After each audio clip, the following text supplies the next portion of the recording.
History remembers many cruel men, tyrants, despots, but few have left a stain on the past as dark and bizarre as Emperor Nero. This is a story so grotesque, so disturbingly surreal, it almost defies belief. Imagine an emperor, one of the most powerful men on earth, standing beside an altar, cloaked in ceremonial robes. Beside him, a young figure, dressed as a woman, eyes vacant, silent, castrated.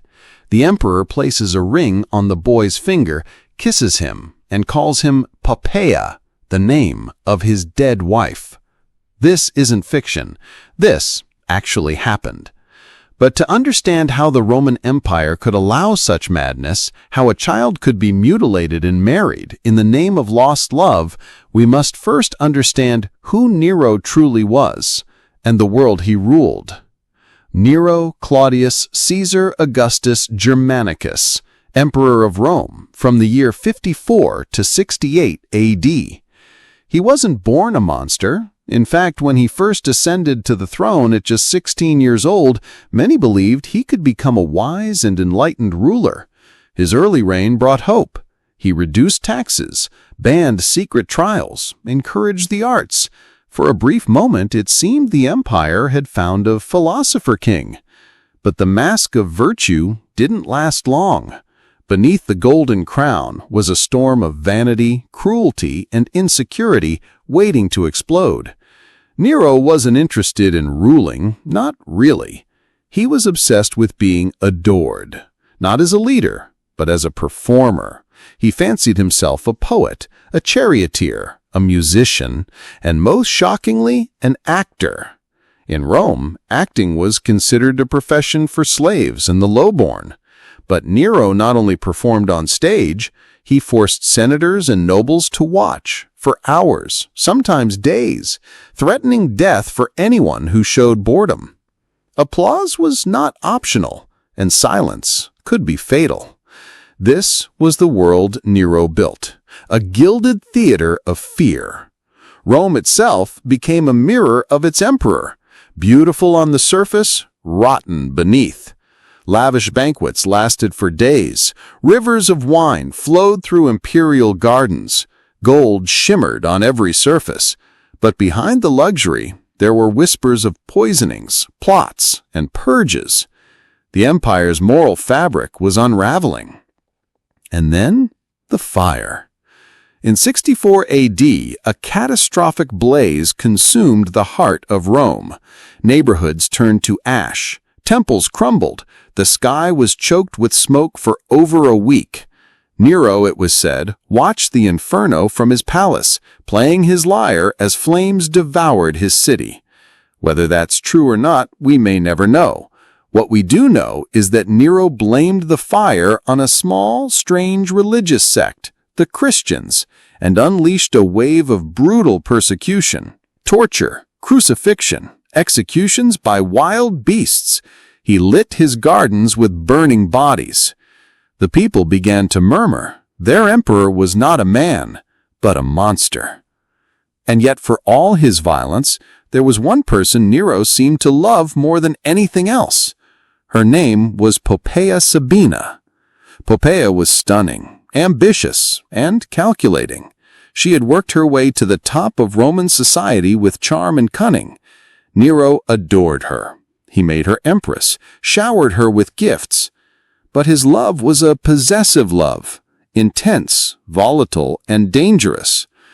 One day, during an argument while she was pregnant, Nero allegedly struck her. Some accounts say he kicked her in the stomach. Whether by violence or accident, Poppaea died, and with her death, Nero began to unravel. Consumed by grief, guilt, and madness, he searched for a way to bring her back. And then he found Sporus, a young boy, soft features, delicate, and to Nero's disturbed eyes, the image of his dead wife reborn. Nero ordered the boy castrated, not for punishment, not for politics, but to reshape him into Poppaea. He dressed him in the empress's robes. He gave her her jewelry, her attendants, her name. And then, in front of the imperial court, Nero married him. He kissed him, called him my wife, and paraded him through the streets of Rome as if the dead had risen. This wasn't love. This was obsession, madness, and the full expression of unchecked imperial power. But the horror doesn't end there. Sporus, the boy trapped in a dead woman's image, would live on even after Nero's death, passed from one emperor to another, like a cursed relic, his body mutilated, his identity erased. And yet for a moment in history, he was the most twisted symbol of Rome's most twisted ruler. This is not just the story of Nero. This is the story of what happens when grief turns into delusion and power goes unquestioned. Poppaea Sabina, a name that drips with both luxury and tragedy, etched into the annals of Roman history not only as Nero's great love, but as the woman whose death would trigger one of the most disturbing episodes of his reign. But before she became an empress, before her name was whispered behind palace walls and echoed in the nightmares of Rome, Poppaea was a rising star in the empire's social elite. Born into privilege in the year 30 AD, she was the daughter of Poppaea Sabinus, a respected Praetorian commander, and a woman descended from a long line of aristocracy. She was raised in the world of influence and manipulation, a place where ambition was often dressed in silk and hidden behind smiles. Poppaea quickly became known for two things: her beauty and her intelligence. Roman historians, often critical of powerful women, still could not ignore her allure. She had porcelain skin, golden hair, and a voice that could soothe or seduce with equal ease. But her true power came from something far more dangerous: ambition wrapped in charm. She first married a Roman nobleman, then divorced him for a more advantageous match, Marcus Salvius Otho, a close friend of Nero. This move wasn't just romantic, it was strategic. Through Otho, Poppaea positioned herself closer to the center of power. She embedded herself in the imperial circle, and soon into the emperor's heart. At the time, Nero was already married to Claudia Octavia, the daughter of the previous emperor Claudius. Octavia was dutiful, modest, and immensely popular among the Roman people. But to Nero, she was dull.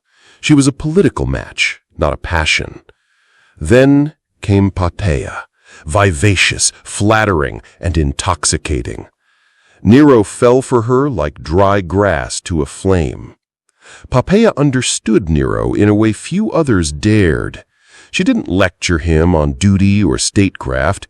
She indulged his fantasies. She praised his poetry, applauded his singing, and whispered in his ear that he was destined not only to rule the world, but to be adored by it. With her encouragement, Nero began to shed what was left of his moral restraint. She became his mirror, reflecting his desires, amplifying his ego. But she also became something else: his obsession. In Poppaea, Nero saw more than a lover. He saw a symbol, a living embodiment of what he believed he deserved: beauty, elegance, and divine favor. She was not just his empress, she was his fantasy made flesh. But fantasies are fragile, and in the Roman court they rarely survive long. Poppaea began to demand more. She wanted Octavia gone. She wanted the title of Augusta. And Nero, bewitched by her presence, gave in. First, he divorced Octavia on false charges of infertility. When the public erupted in outrage, when statues of Poppaea were defaced and Octavia's name chanted in the streets, Nero responded with cruelty. He had Octavia banished and eventually executed. Her head was severed and presented to Poppaea as proof. Now there was nothing in the way. Poppaea was empress. crowned in gold, draped in pearls. Her face appeared on coins across the empire, alongside Nero's own. She had risen to the highest seat in the Roman world, and for a while, she lived in splendor. But power in Rome was never secure. It wasn't enough to be loved, you had to be feared, and Nero's love was a dangerous thing. Their relationship, while passionate, was volatile. There are records of screaming matches behind palace doors, jealousy, control, possessiveness. Nero, always afraid of betrayal, began to see shadows even in the glow of his empress. Then, in the year 65 AD, tragedy struck. Poppaea was pregnant, some sources say for the second or third time. Nero, growing increasingly unstable, often lost his temper without reason. One evening, in what the ancient historians describe as a fit of rage, Nero kicked her in the abdomen. She died shortly afterward, along with the unborn child. The official story, as circulated by the palace, was that she had succumbed to illness. But Rome wasn't fooled. Whispers of murder echoed through the marble halls of the Senate, through the streets of the city, through the verses of poets too afraid to speak openly. Some historians suggest Nero didn't mean to kill her, that it was an accident in a moment of fury. Others believe it was intentional, a final act of domination when Poppaea pushed him too far. But whatever the truth, the outcome was the same. Poppaea was dead, and Nero was never the same again. His grief was not normal. It wasn't quiet or reflective. It was theatrical, all-consuming. He ordered a state funeral of unimaginable extravagance. He embalmed her body in rare spices and imported alabaster. He gave her a divine title, declared her a goddess. Statues of her were erected throughout the empire. But his mourning did not end with ritual. It became obsession. He refused to accept that she was gone. He claimed to see visions of her in dreams. He commissioned plays and poems in her honor. And then he went further.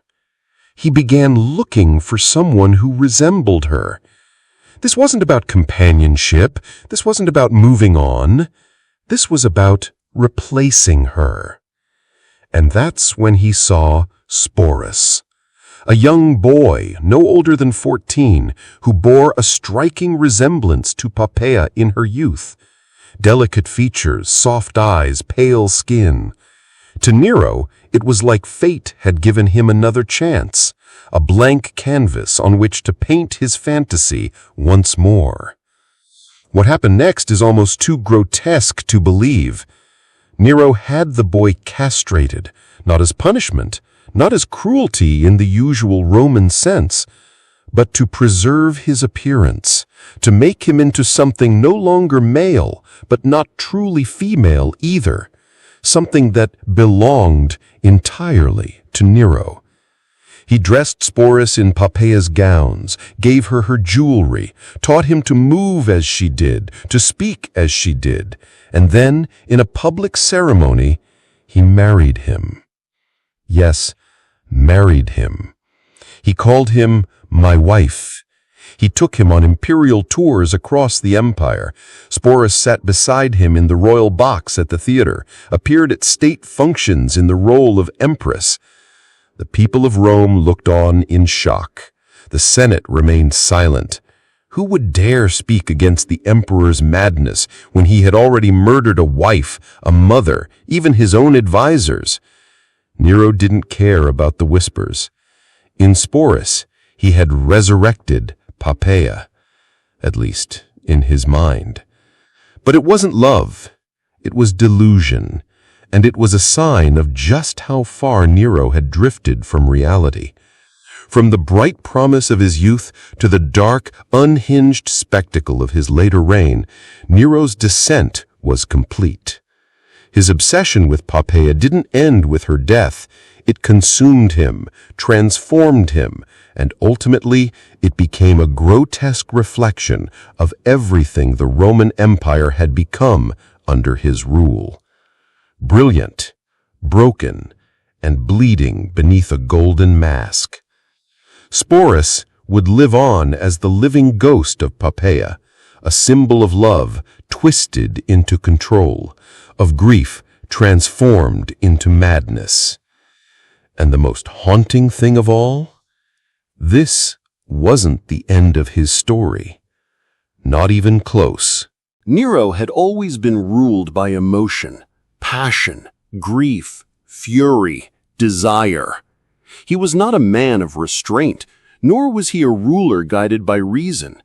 And after Poppaea's death, what little control he once had unraveled completely. He could not let her go. Her face haunted him. Her voice echoed in his halls. Her perfume lingered in the folds of her silk garments, which he kept locked away in the imperial chambers. He wandered the palace at night, drunk and muttering to himself. He lashed out at servants for imagined slights.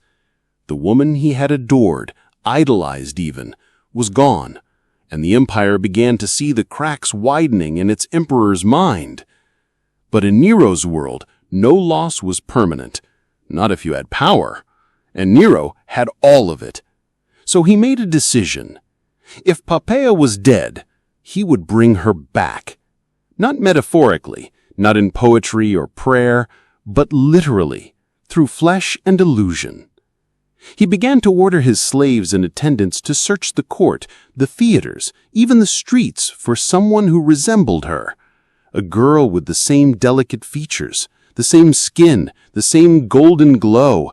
Someone whose body, whose face, whose very presence could become hers again. But no woman pleased him.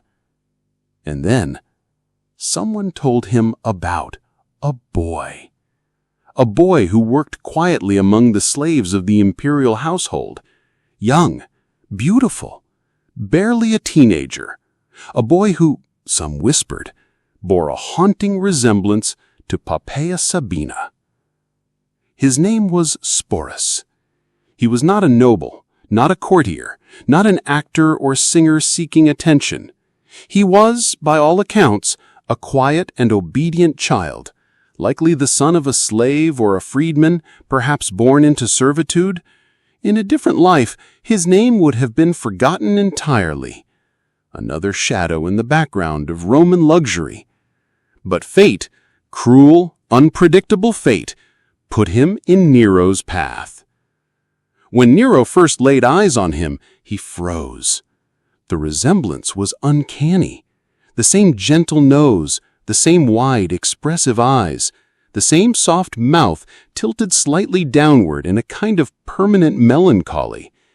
There was something feminine in the boy's demeanor, something unformed, androgynous, but unmistakably beautiful. And to Nero's grieving eyes, he was Poppaea. Perhaps not yet, but he could be. That thought twisted itself around Nero's heart like ivy around stone. He didn't just want to possess Sporus, he wanted to transform him, mold him into something else, not a boy, not a slave, but a mirror of the woman he'd lost. And so the most disturbing command of Nero's reign was given. Sporus was to be castrated. Not in punishment, not in cruelty as Rome understood it, but as an act of creation. This was Nero's art, his masterpiece, and Sporus was the canvas. He was taken by force, stripped, held down, and surgically mutilated to remove the one thing that would allow his body to mature into manhood. We do not know how he screamed. We do not know how long it took for him to heal, or if he ever did. But what we do know is that when he returned to the court, he was no longer seen as a boy. He was called Poppaea. Nero gave her her gowns, her jewels, her chambermaids, her name, her place, and Sporus was expected to play the role. Imagine, if you can, the horror of waking up every day to dress as someone else, to speak in their tone, to walk in their footsteps, to sleep beside the man who took your identity and claimed it as his fantasy. There was no escape. There was only performance. The empire watched in stunned silence, and the whisper started almost immediately. Senators spoke in hushed voices behind marble columns. Was the emperor mad? Had grief truly driven him beyond the veil of sanity? Or was this some cruel new game, a way to test the limits of their obedience? Publicly, the marriage was treated as real. Nero held a ceremony. He wore the robes of a Roman groom. Sporus, veiled and trembling, wore the attire of a bride. Vows were exchanged. A ring was placed upon the boy's finger. Guests attended. Offerings were made. To all appearances, it was a traditional Roman wedding. Except for one chilling detail. The bride was a child, a slave, and had been forcibly remade to fit the vision of a dead empress. Some sources say Nero even referred to Sporus publicly as my Poppaea. Others say he called him my wife. He took him to the theater, dined with him in view of the court, paraded him through cities as part of the imperial entourage. Everywhere they went, people watched in uneasy silence, and Sporus, pale and silent, played his role because he had no other choice. But who was Sporus really? What thoughts passed behind those lowered eyes? What memories lingered from the life he once lived before he was swallowed by the identity imposed upon him? We will never know. No writings survive from him. No words. No rebellion. Only silence. It is easy to call him a victim, and he was, but he was also something more. A living reflection of how absolute power can corrupt not only reality, but identity itself. Nero had always seen himself as an artist, a god, a creator, and in Sporus, he created his most grotesque masterpiece, a boy made into a woman, a slave made into an empress, a person erased to satisfy the emperor's obsession. This was not just about grief. It was about control, about ownership of memory, of form, of body. To Nero, Poppaea had never truly died, not as long as he could rebuild her. And Sporus was the raw material. This transformation, this mutilation disguised as love, was perhaps the clearest window into Nero's mind. He was no longer content to command armies or dictate laws. He needed to reshape the world around his own emotions. If reality did not obey him, he would invent a new one. But even in the grand halls of power, illusions cannot last forever. Nero's paranoia deepened. His enemies multiplied. The empire, already cracking under the weight of his excess, began to rebel. The army turned. The Senate lost patience. One by one, those around him deserted him. In June of 68 AD, just 3 years after Poppaea's death, Nero fled the city in disguise, hunted, alone. As soldiers approached to arrest him, he pressed a dagger to his throat. With his final breath, he whispered, "What an artist dies in me." He was 30 years old. And Sporus? He lived on. The boy who had once been forced to become a woman, the slave who had been crowned a ghost, the child whose body had been taken by an emperor's madness. Even after Nero's death, Sporus remained trapped in the nightmare he had been dragged into, passed like a trophy from one power-hungry man to another, paraded, mocked, used. But that is a story for the next chapter, because Sporus's tragedy did not end with Nero. It had only just begun. Rome had seen depravity before. It had known emperors who murdered, who tortured, who indulged in every form of excess. But what Nero did to Sporus was something different, something even Rome, steeped in cruelty and corruption, could scarcely comprehend. To castrate a child, not as punishment, not as part of a criminal sentence or a religious rite, but to recreate a dead empress? This was not just an abuse of power, it was a desecration of identity. By the time Nero gave the order, his grief over Poppaea Sabina had mutated into obsession. He no longer mourned a wife, he longed for a shadow, a puppet, a living echo of the woman he had lost. When he looked at Sporus, he didn't see a boy. He saw potential, a blank canvas, a chance to resurrect the beauty he had destroyed. Sporus never stood a chance. We don't know his age for certain. Most sources suggest he was between 13 and 15, young enough to still carry the softness of childhood, old enough to understand what was about to happen to him, but powerless to stop it. The command was carried out in silence. There was no trial, no public record, just a quiet, brutal mutilation, carried out in private, likely with the help of the emperor's personal physicians or trusted attendants. Roman surgical techniques, while advanced for their time, were still crude and dangerous. Anesthetics, as we understand them, did not exist. Pain was dulled with wine, opium, or simple brute force. Infection was a constant risk. The castration procedure itself was usually reserved for slaves in rare cases or as part of religious cults. But what Nero demanded was not common. This wasn't castration to prevent rebellion or to enforce servitude. This was castration to feminize. In Roman society, the removal of a boy's testicles before puberty prevented the development of masculine features. The voice would remain high.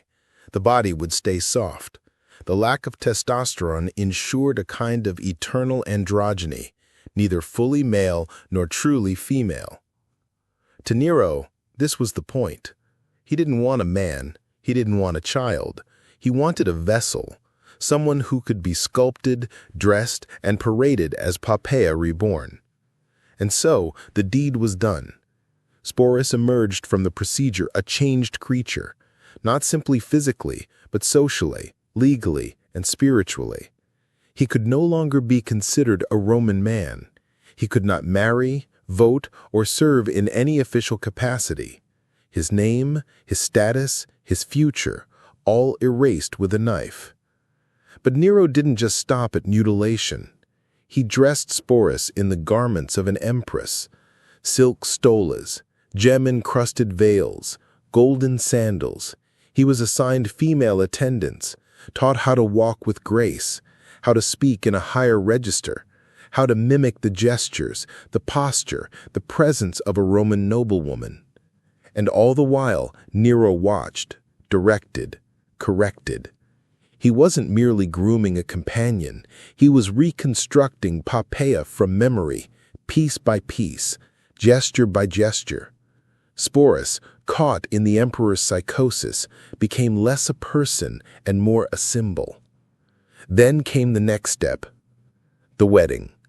Yes, Nero staged a marriage, a full public ceremony with invitations, witnesses, and sacred rites. According to Roman custom, a marriage could not occur between two men.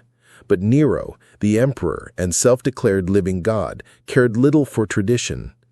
He cast himself as the groom, and Sporus as the bride. The boy, newly castrated, draped in Poppaea's wedding veil, was led before the emperor and the guests, his face hidden, his voice silent. Some say he wept throughout the ceremony. Others say he did not speak a word, not even when the ring was placed on his finger. It was not a union. It was a coronation of delusion. Sporus was now Nero's wife. The title was spoken in court. Guests bowed to him. He was seated beside Nero at imperial functions.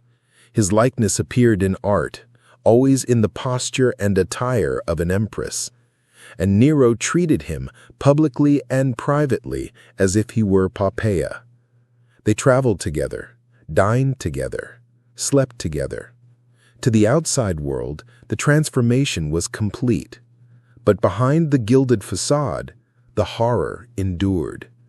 Sporus had been stripped of everything: his body, his name, his freedom, and even his gender. He was not allowed to grow into himself.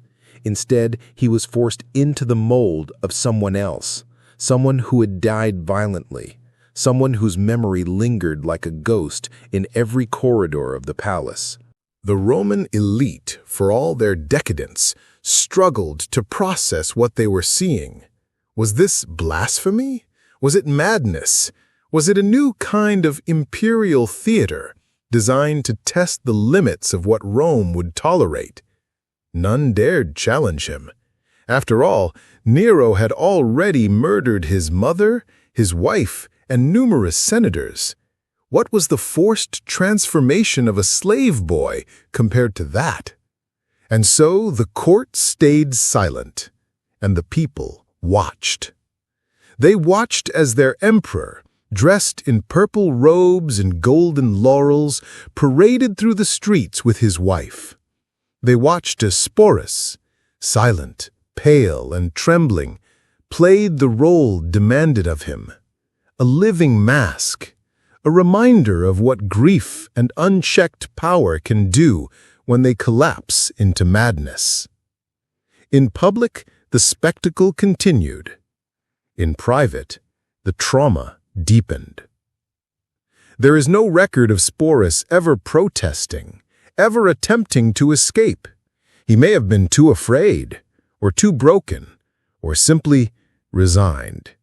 To survive Nero's Rome often meant accepting roles that defied logic, dignity, and humanity. But Sporus's role was unique. He was not just a slave, he was a symbol.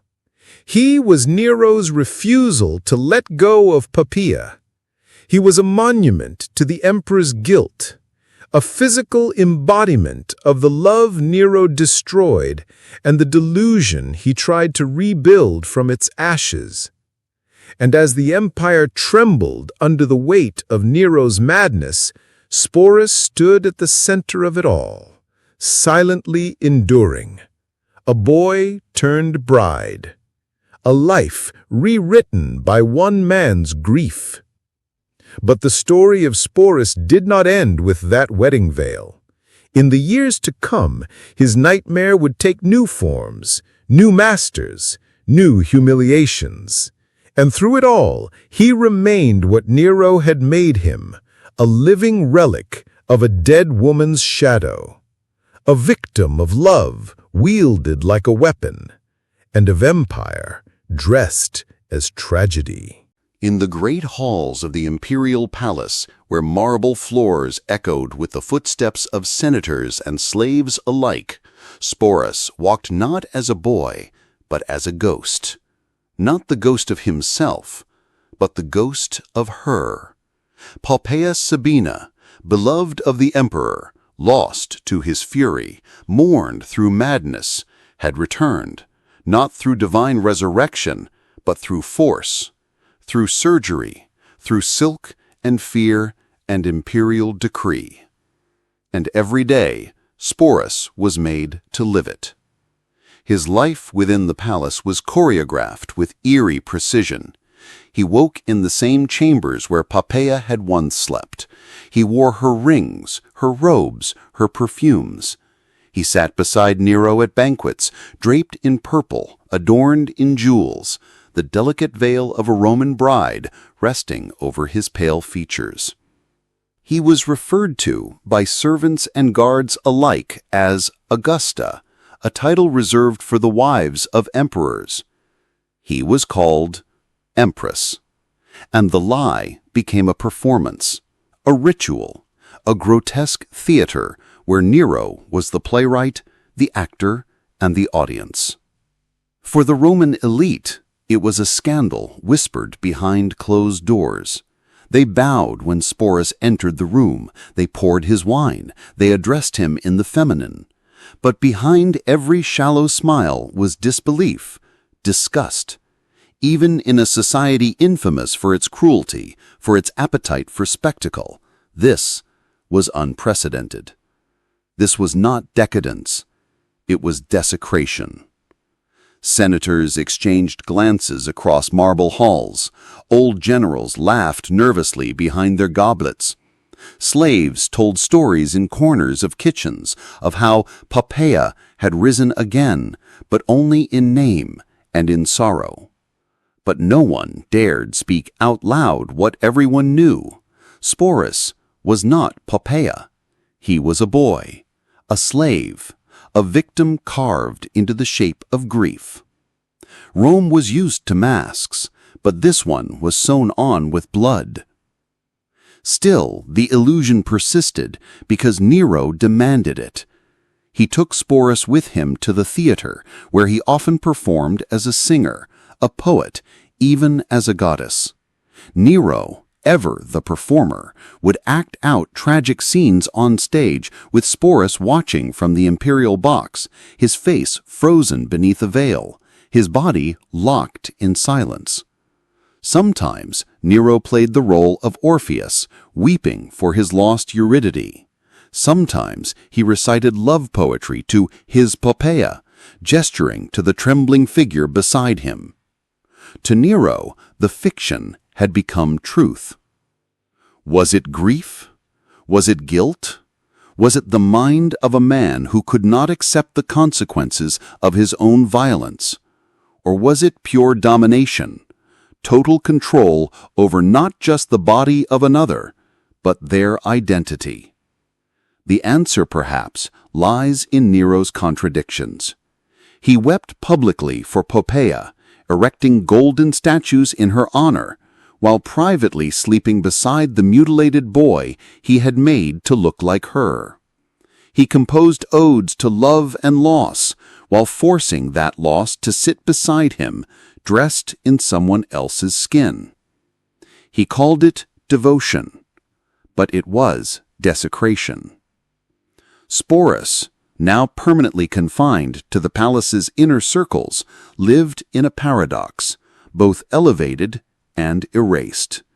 He had no agency, no past, no future. He was Poppaea, but not. He was beloved, but not. He was always watched, always scrutinized, always walking a razor-thin line between affection and annihilation. What Nero wanted, he took, and what he destroyed, he rebuilt to his liking. To Sporus, the palace was not a home. It was a mausoleum. Every wall whispered of the woman he had been forced to become. Every mirror reminded him not of who he was, but of who he was expected to impersonate. But the performance did not end at the palace gates. Nero took Sporus into the public eye, through the streets of Rome, across provinces, before legions and foreign dignitaries. He was introduced formally as my wife. He received the same honors once given to the empress. Musicians played for him, poets wrote verses in his name, and the people watched. Some watched in awe, unsure of whether this was blasphemy or divine madness. Others watched in horror, realizing that their emperor had passed the point of no return. And many, most, watched in silence because Nero was still the emperor, and emperors were not to be questioned, even as they danced with delusion. To question Sporus was to question Nero's grief. To question Nero's grief was to risk being next. Historians would later try to make sense of it all. Was this a love story? The tale of a man so devastated by loss that he tried to recreate what he could not revive? Or was it the ultimate act of control? Because Nero had not merely taken Sporus's body, he had taken his name, his voice, his self.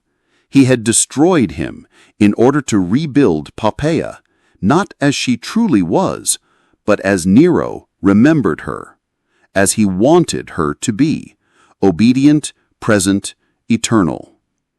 Love did not demand this. Grief did not justify this. Only power, absolute and unchecked, could twist one person's sorrow into another's lifelong torment. And Sporus bore it all without a word. No writings survive from him, no accounts, only the silence recorded by those who watched him pass, veiled and voiceless, beside the most dangerous man in the empire. Sporus had become a second Poppaea, but unlike the first, he would not die in an imperial rage. He would live, for now. And his life, this strange, tragic life, as the mirror of a dead woman, was not yet over. Because Rome would fall out of love with Nero. And when the emperor's stage collapsed, Sporus would be left in the wreckage, waiting to see who would try to own him next. The empire trembled. In the summer of 68 CE, the people's patience ran out, and the Senate finally turned against Nero. Once the darling of the Roman stage, the emperor now found himself alone, deserted by allies, declared a public enemy, hunted by those who once cheered his name. Cornered, disgraced, and desperate, Nero took his own life with the help of a loyal freedman. His last words, "Qualis artifex pereo," "What an artist dies in me." The emperor was dead, and in the shadows of his fall stood Sporus, still dressed in the garments of an empress, still silent, still watching the world shift under his feet. What was Sporus now that Nero was gone? Was he free? Was he a widow? Or merely another possession passed from one hand to the next? The year of the 4 emperors began, 12 months of civil war, betrayal, and blood-soaked ambition. In the chaos that followed Nero's death, Rome was hungry for new rulers and for new symbols. And Sporus, as always, was exactly what someone needed. The first to seize him was Otho, a former friend of Nero's, and perhaps more than a friend. Otho had once been married to Poppaea Sabina before Nero forced him to divorce her. When Nero took Poppaea, he also exiled Otho. That bitter connection never faded. And now, with Nero gone, and Otho briefly holding the throne, the pieces moved again. He took Sporus into his household. Was it affection or vengeance? Did Otho take the boy out of sympathy or to reclaim a part of Poppaea, the woman stolen from him years before? Whatever the reason, Sporus once again became a living relic of lost beauty and imperial obsession. Once again he was a symbol, not of love this time, but of rivalry. But Otho's reign lasted only 3 months. He was defeated by the brutal and ambitious Vitellius, the next man to wear the purple, and the next to lay claim to Sporus. This time there was no pretense of love, no silks or veils. Vitellius saw Sporus not as a bride, but as a joke. He seized the boy, paraded him through the court, and devised a horrific spectacle.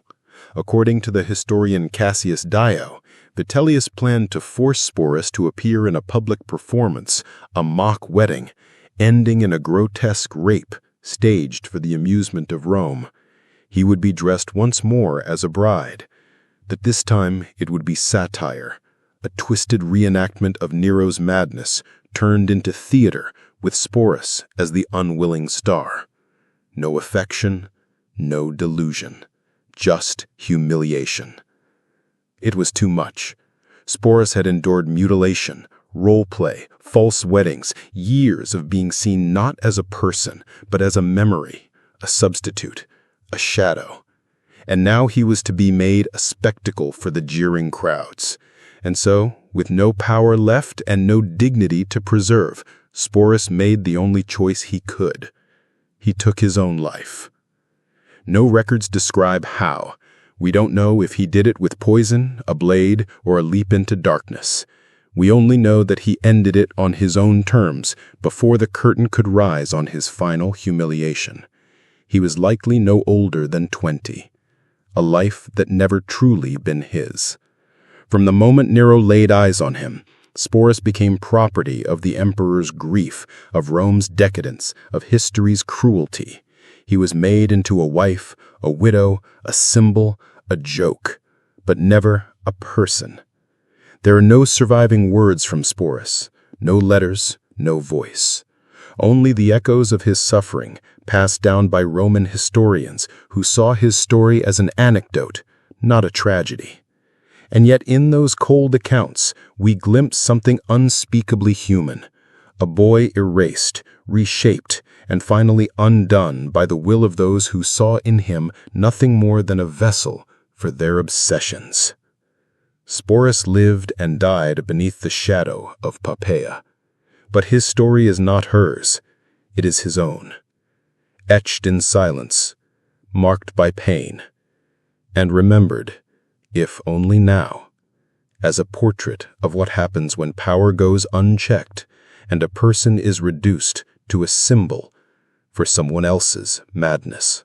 2,000 years later, the shadow of Nero still stretches across history. Not just because of the fires, the tyranny, or the violence, but because of the deeply personal tragedies that unfolded behind the palace walls.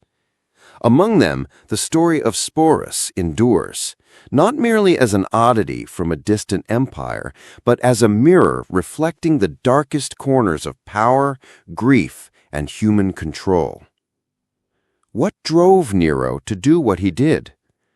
Some ancient writers paint him as a monster, irrational, cruel, and consumed by madness. But the truth is always more complicated. Nero wasn't a barbarian. He was a patron of the arts, a poet, a man who saw himself as cultured and enlightened. Yet beneath the poetry and theater lay something more dangerous, unchecked power combined with deep personal instability. Sporus' story is one of control born from obsession. Nero didn't simply mourn Poppaea, he tried to erase his guilt by recreating her, not through memory or art, but through a living person. He didn't grieve, he tried to reverse time. And in that reversal, he committed one of the most disturbing acts of identity erasure in Roman history. It was not just mourning, it was manipulation. Sporus became a vessel for Nero's grief, his delusion, and above all, his authority. When you're Emperor of Rome, no one tells you no. Not the Senate, not the gods, not the people. That's where power and obsession merge into something far more dangerous. In Rome, the emperor was the law, and if the law wanted a boy to become an empress, then that was reality. To the outside world, Sporus was dressed in jewels, paraded like royalty, but beneath the fabric and titles, his autonomy was gone, not simply as a slave, but as a person. Historians still debate how to interpret Nero's actions. Was he driven by madness or by the cruel logic of Roman dominance?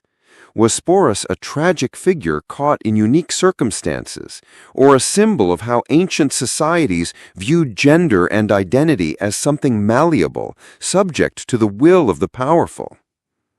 Writers like Suetonius and Cassius Dio give us only fragments, often written with bias, satire, or political agendas. Roman historians rarely saw the people they described as individuals. They were characters used to warn, to mock, or to entertain. Sporus was all three. But today, with the lens of modern reflection, we can see his story through a different frame, a human frame. In many ways, Sporus' experience forces us to confront how ancient societies viewed gender, autonomy, and the limits of personal identity. In a world where emperors could redefine truth by decree, the body was just another tool, another canvas for imperial will. There were no rights, no protection, no concept of consent in the way we understand it today. Yet, Sporus' story opens a window into ancient understandings of gender and identity. Romans didn't see gender in binary terms the way modern societies often do. Roles could shift, appearances could be transformed. Names and clothing defined much of social identity, And in the imperial court, even these were dictated from above. But that flexibility didn't mean freedom. In Sporus's case, transformation came not from personal expression, but from coercion. The result was not liberation, but loss. It's important to be clear, Sporus was not expressing identity, but surviving manipulation. While modern audiences might recognize parallels with discussions around gender today, his story is not one of agency, it is one of imposition. And that makes the tragedy more profound. Because for all its grandeur and glory, Rome often failed to see the humanity of those who lived beneath its golden ceilings. Sporus's life reminds us that behind every statue, every scrawl, every imperial title, there were people with hopes, with fears, with identities not always their own. And today, as we revisit this history, we're called to ask what it means to remember someone not for who they were forced to be, but for who they were. Sporus left no voice behind, but his story speaks volumes.